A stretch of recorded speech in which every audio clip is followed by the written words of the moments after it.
I heard there's been some inconsistencies with meds intended for your patients. What? Frank, have you been helping yourself to benzos from the ER? The PITT loves to talk about drugs. Drug seeking, not drug seeking, addiction, sobriety. The PITT seems to be telling us a lot about drugs. But what if I told you that the PITT is really trying to tell us one thing? That you must get sober. More specifically, it tells us that the only path from addiction is abstinence from drugs, which on the surface appears to be a fine, evenly, perfectly true statement. But consider this quote from addiction psychiatrist Dr. John Marks. Drug takers determined to continue their drug use, treating them is an expensive waste of time. Dr. Marks ran an addiction clinic outside of Liverpool from 1982 to 1995. At Dr. Marks's clinic, addicts were accepted not if they promised to stop using, but they were only admitted if they were determined to keep using. Check out this clip from a 60 Minutes piece on Marks's clinic. But doesn't Dr. Marks try to cure people? Cure people? No. Nobody can. Regardless of whether you stick them in prison, put them in mental hospitals and give them electric shocks. We've done all these things. Put them in a nice rehab center away in the country. Give them a social worker, pat them on the head. Give them drugs. Give them no drugs. Doesn't matter what you do. 5% per annum, 1 in 20 per year, get off spontaneously. Compound interested up, that reaches about 50%, 50-50 after 10 years, are off. They seem to mature out of addiction regardless of any intervention in the interim. But you can keep them alive and healthy and legal during that 10 years, if you so wish to.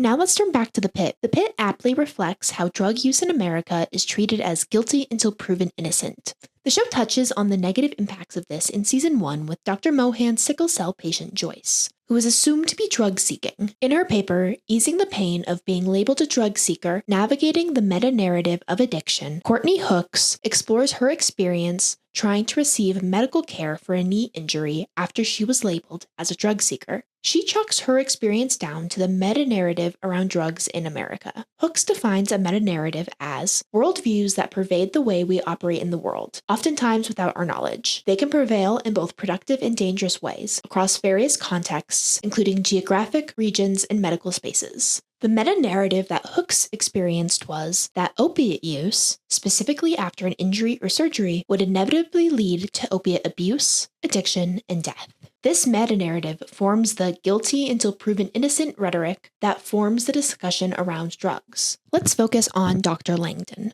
who himself fits neatly within this meta-narrative, as he was prescribed his drug of choice, benzodiazepines, following a back injury. People take drugs for many reasons: to fill a void, to have fun, to get out of bed in the morning, etc., etc., etc. All of us are dependent on one drug or another. Dependency becomes addiction when the habits begin causing physical harm or decreasing quality of life in the user.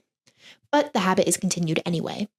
For example, many of us are dependent on coffee, but you might be considered addicted if you were throwing up every time you had a cup and you still had one every morning. In the PITT, Langdon is clearly dependent on benzos, but there is not necessarily any compelling evidence of a physical decline.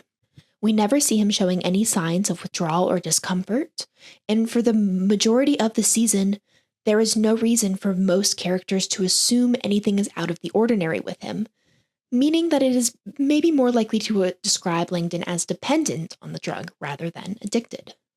This is because Langdon is his own Dr. Marks. Through his position as a doctor, he has a safe, although illegal, access to his drug of choice.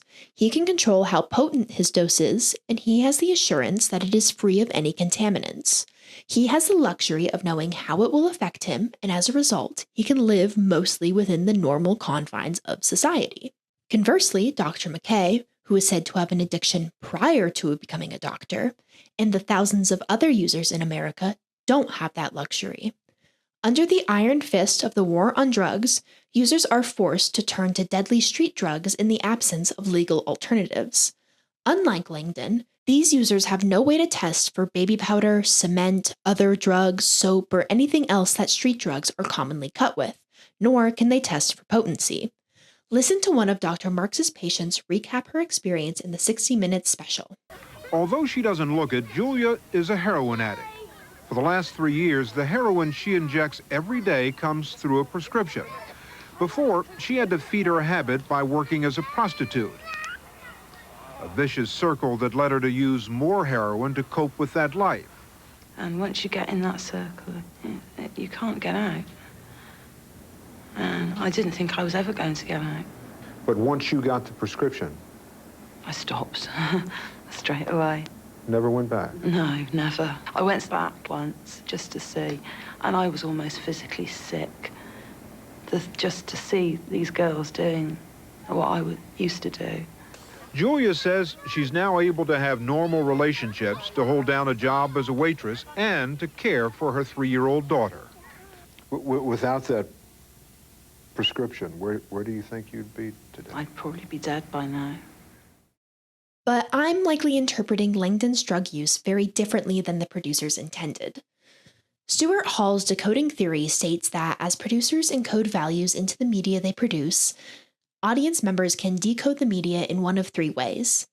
1, the dominant hegemonic reading. They can identify with the hegemonic position and receive the dominant message of an image or text in an unquestioning manner. 2, negotiated reading. They can negotiate an interpretation from the image and its dominant meanings. 3, oppositional reading. Finally, they can take an oppositional position, either by completely disagreeing with the ideological position embodied in an image or by rejecting it altogether, for example, by ignoring it.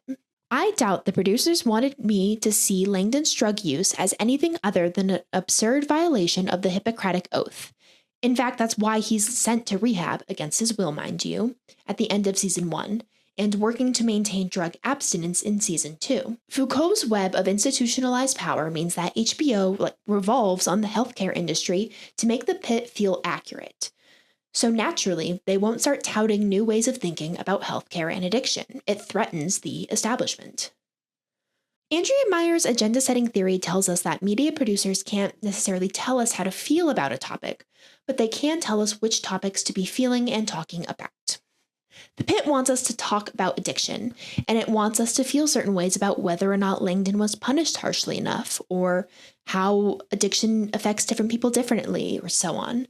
But it tries to disguise any hint that addiction and sobriety are anything other than polar opposites, black and white, good or evil. It tries to shift conversations towards helping people access rehab and away from the fact that rehab should not, and historically has not, been the only option. Harm reduction, helping people access their drug of choice safely and providing instruction for less dangerous use, is far more effective for keeping people not just alive, but healthy and proactive.